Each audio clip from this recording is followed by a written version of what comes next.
Today we talk about the 3 biggest mistakes to break into private equity for consultants. I'm Stefan, co-founder of Break Into PE. I started my career in investment banking at Morgan Stanley and after less than a year joined HG Capital, one of Europe's largest private equity firms. At Break Into PE, we help dozens of candidates break into PE. We helped candidates break into funds like Blackstone, Carlyle, EQT, and many more. And we get a range of applications from investment bankers, but also many consultants. And today I will talk about the 3 biggest mistakes that I see consultants are doing. So let's get started. Number 1, it's a surface level understanding of technicals. Many consultants may prepare some technicals, they may even find a guide online, they prepare the questions and I think they're ready to go. The point is when it comes to breaking into private equity, they will dive deeper on certain elements. They will question you, they will make a certain change. It will never be as in the textbook. What does that mean for you? You need to really understand the second and third order effects and some of the nuances.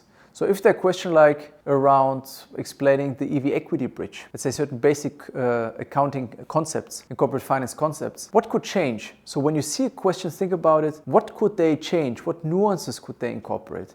They speak about contingent liabilities, pension liabilities, etc., etc. What kind of concept could they use that is slightly different? When it comes to valuation, think about different multiples. Okay, how does that one affect the other? What is the right multiple, right? Understanding like these nuances is critical. So here we have many ways that we can also prepare candidates to do that. If you're interested, you can just go on breakintope.com and reach out. But basically number 1 is most of the consultants, they only have a surface level understanding. So here, dive deeper. Number 2, investment framework. People think, okay, look, I'm in consulting. Let's say we have a guy right now who's from BCG Paris. So he thinks, okay, look, I'm in consulting. I just do my commercial cases. And one of our coaches did a case study with him and he did very poorly actually. And so that's the beauty that we also offer these mock interviews that we can then really see straight away what the changes are. Because in a consulting style, he did it very well, but he didn't approach it in the right investment framework. Being a consultant is very different than being an investor. What does it mean? Let's use a simple example. So when I ask you, what makes a good investment? As a consultant, you may start speaking about bifurcating into different elements, right? Like, okay, we have the quality of the business, or we have the business itself, and we have the market. You can use many different frameworks, then you go deep on the market, do this and that. On the business, you look at the P&L, you look at revenue, quality, growth, constitution. You may go down on profitability, speak about these things, about cash flow generation, etc., etc. But you're missing the bigger point. And you will say, look, it seems to be a great investment because the market is growing, we're gaining market share, we have an interesting competitive positioning because of XYZ. The company profile looks also very good. They're growing at 15% per year.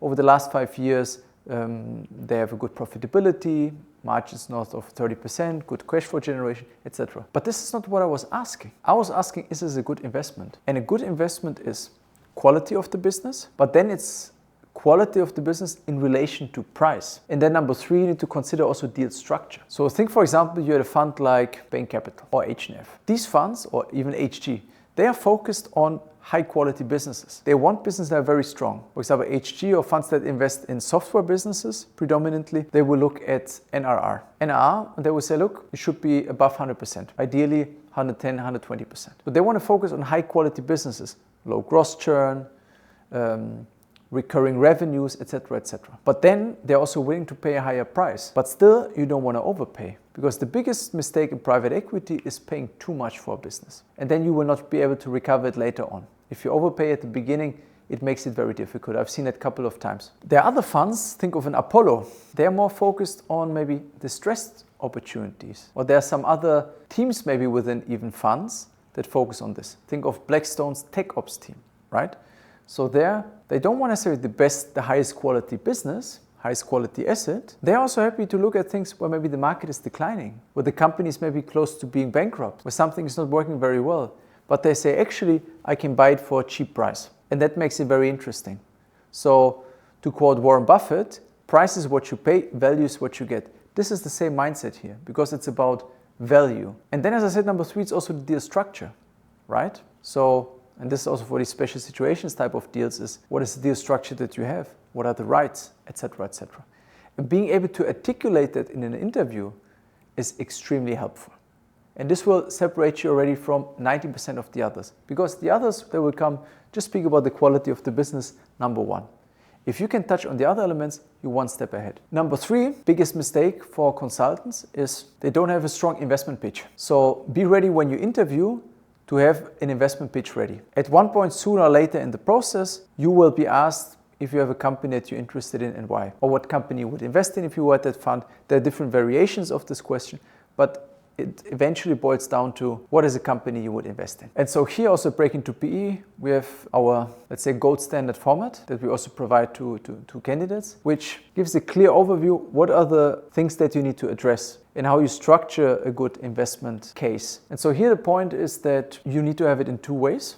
Number one, it's recommended you have it in written form. It helps yourself. And number two, it can be quite helpful also if you go for coffee chats even ahead of the interview process. So let's say you meet somebody from Cinven. Say, look, actually I'm very interested in the space. I actually also looked at a company that could be also interesting for you guys. And actually prepared a little investment case. They would love to get your feedback. That way you're already standing out. You're actually interested in the space. You're not just interested in private equity because you will make, let's say, 2-3 times the money that you will do in investment banking or strategy consulting. And obviously with Carry, you can do even much more in the future. The point is here that you want to show interest. And quite frankly, if you're not willing to put in the effort, think about like what makes a good investment, you should ask yourself if private equity is the right way. So to summarize, if you're a consultant, you want to break into private equity, make sure you go deep on the technicals, really think about it from different angles. We cover all of that also in our Career Accelerator program. Number two, make sure you understand the difference between investment frameworks compared to like the standard consulting case study framework. And number three, make sure you have an investment pitch ready and preferably not just one. If you're interested to learn more and you want to have somebody who has guided many other candidates break into the industry, go to breakintope.com, start your free assessment today, and we would love to support you in that journey. Look forward to connecting.